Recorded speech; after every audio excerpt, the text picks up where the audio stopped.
Hi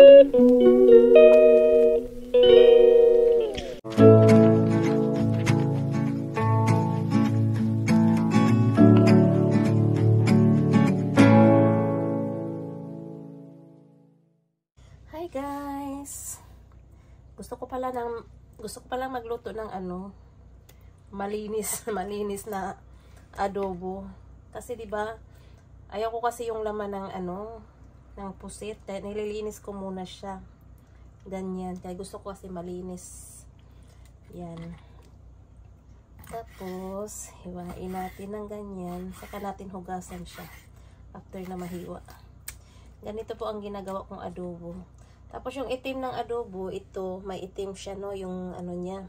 Binubukod ko po. Yan. Kasi ilalagay ko yan siya sa dulo na. Kasi guys, masarap po kasi yung itim na yan.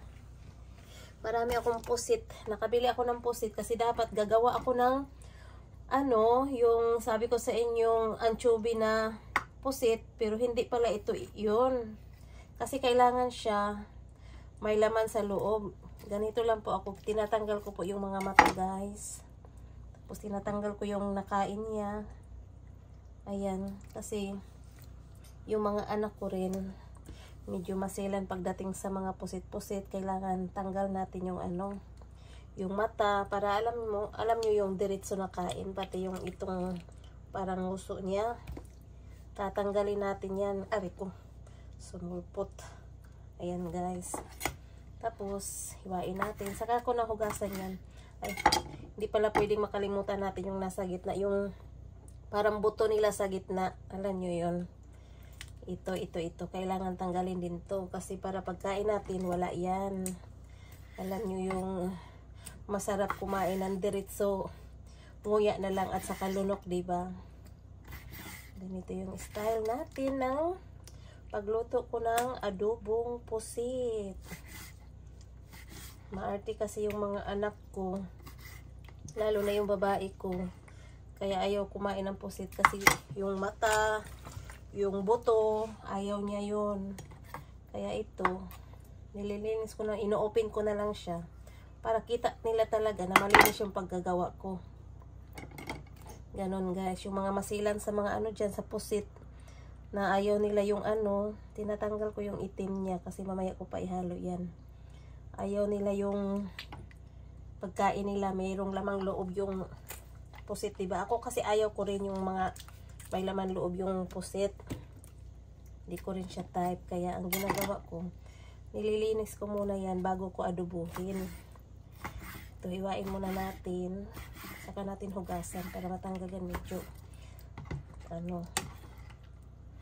yan lang guys, ganito lang ang secret ni nanay. Tapos yung mata, ganyan lang yan paghiwa, no? Ayan, tanggalin natin yung mata, yung uso, para tuloy-tuloy na lang yung nguya natin, no? Kayo, iba-iba naman tayo ng gusto. May iba gusto rin na nandyan yan, hindi naman nakakain yan, diba? Tanggalin na lang natin para masarap lalo ang pagkain na dire-diretso. Yan, tinanggal ko yung itim kasi mamaya ko po yan ihalo. Alam mo kasi yung itim, masarap kasi po yan, no? Ito kasi ang nagpapasarap sa pusit. Ayaw ko lang yung lamang loob. Tinatanggal ko yun kasi kumbaga hindi ko siya kayang lunukin. Kaya nililinis natin yung lamang loob na yan. Yan guys, kung kayo maarte kayo sa pagkain ng pusit, ayaw nyo ng mga may buto-buto, may mata, hindi linisin lahat. Kaya super linis yung paggawa ko ng adobong pusit. Tanggal din pati mata at saka yung nguso niya. So kung may mga anak kayo, mga bata, may mga baby kayo dyan, o hindi nakakatakot, dire-diretso yung kain nila. So ito na ang isa. Gagawa po tayo ngayon ng adobong seafoods. Tanggalan natin po siya ng tawag dito. Ito kasi ayaw ng mga anak ko guys. Kaya ayan, hiwain na natin dyan hanggang mas maganda kasi yung bumubukad-kad siya. Kaya pag mag-cut kayo ng igitna nyo na diretsong ganyan para Naka-open na yung laman. Ganyan lang po si nanay magluto. Na-try nyo na ba adobong seafoods? Hindi pa. Ako pa lang. Ayan mga anak.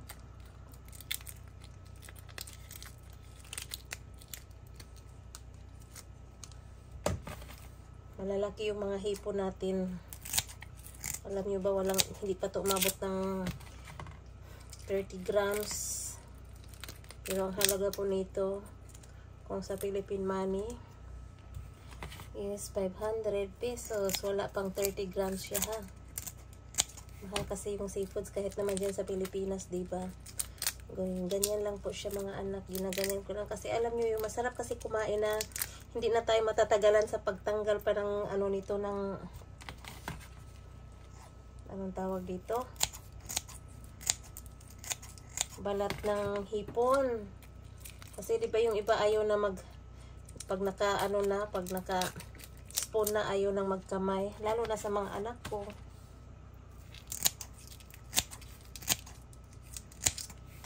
Gusto nila diretso na kain.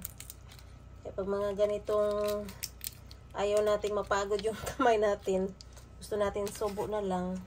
Pagdating sa seafoods, o di ready na natin lahat. Sama natin siya sa ating adobong pusit. Kaya magiging seafoods adobo tayo for today. Ito yung dinner namin. Kasi rest day ko. Kaya ayan. Masarap yung dinner. Pag hindi ko rest day, hindi kasi ako nakakapagluto kasi alam nyo na busy, pagod, tapos nagbablog pa. Kailangan pa natin magtrabaho sa social media kasi nagiging part sa ating buhay. Ayan.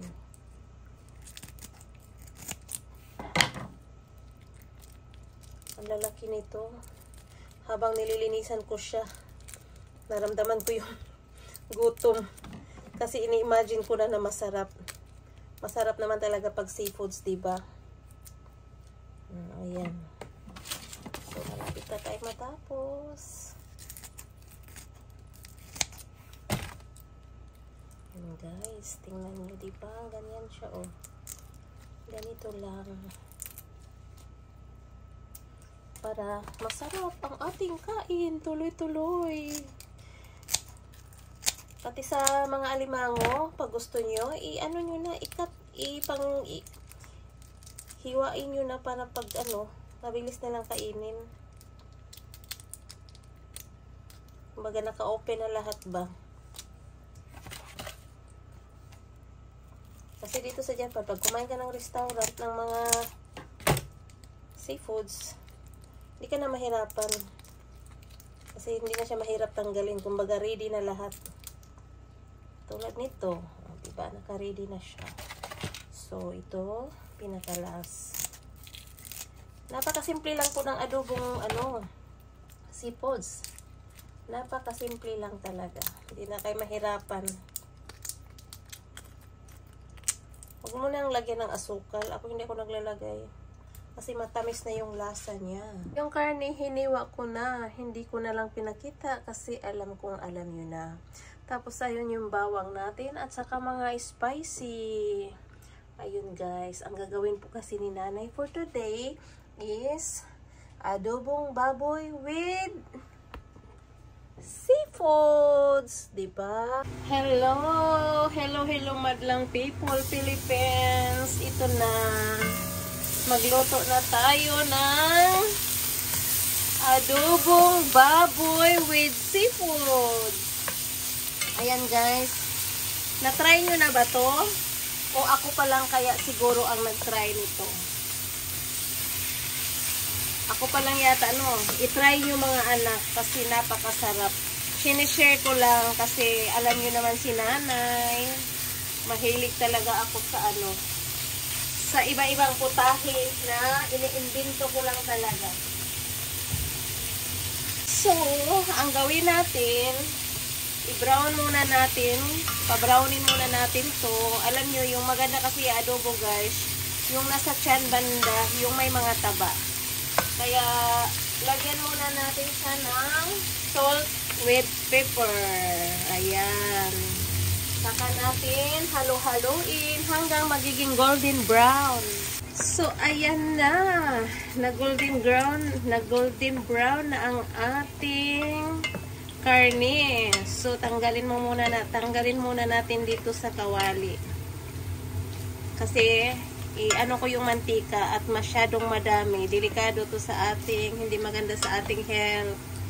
Kaya, atin munang ilipat. Guys, ilagay na natin ang ating importanteng sahog, is bawang. Ayan na ang ating bawang. Ganyan. Kailangan magiging brown muna siya.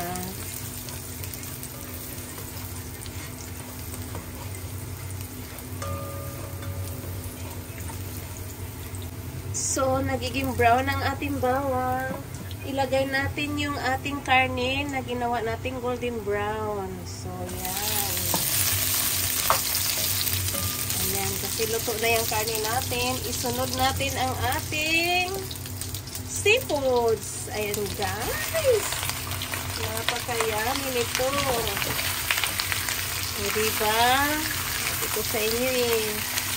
Alam nyo, kasi itong seafoods, nagtutubig po yan. Kaya, pakuluin muna natin sa sariling tubig bago natin timplahan, no? Para pinatuyong adobo siya. Ayoko kasi ng maraming sabaw na adobo. Gusto ko talaga pinatuyo. Okay, guys. Mamaya ulit. So, ito na. Lagyan natin ng soy sauce. Ayan, wala ko yung calculated lang po. Kinakalculate ko lang yung ano ko, ha? Hindi po ako nagsusukat pag ako'y nagluluto. Kasi hindi ako marunong. Pag sinusukat ko na yan, hindi ko makukuha yung lasa. Kaya ito, mirin po ito. Japanese mirin. Kasi, hinhaluan ko yung adobo ko ng Japanese mirin at saka Japanese sake. Ayan, guys. Wala po yang, hindi ako maglalagay ng, tawag dito, sugar. Tapos, next, ang ating lemon. Hindi mawawala ang lemon.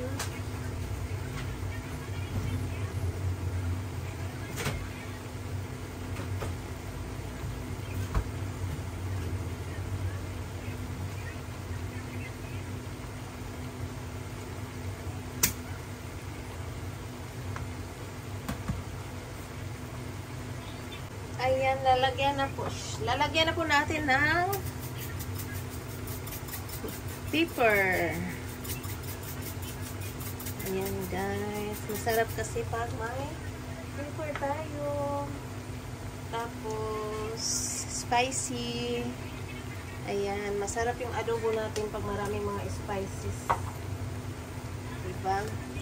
Pasiri. Ganyan po si nanay magluto. And then, yung powder chili, konti, para medyo maanghang-anghang. Mawawala yung umay. Pinlagyan natin ng salt and pepper para lalong masarap. So guys, ito may timpla na to. Patuyuin ko na lang siya ng konti bago natin siya tanggalin dito sa apoy. Yan, pakuluin muna natin ng ilang minuto para mag-dry na yung ano niya, yung sabaw niya, para ito yung adobong seafoods na siya. O, diba? Ngayon lang kayo nakakita. Try nyo. Masarap. So, guys, ito na ang ating pinatuyong adobong seafoods. Tingnan nyo. Diba? O, konti na lang yung sabaw. Ayan po ang aming dinner tonight. So, itry nyo na. Pwede siyang panghanda, ano po sa handaan. Try it. Lahat. Ayan, guys. O, diba napakayami? Ayan, o, dry na dry. Nag-steaky na. Ito po yung original recipe ni Nanay Curacha.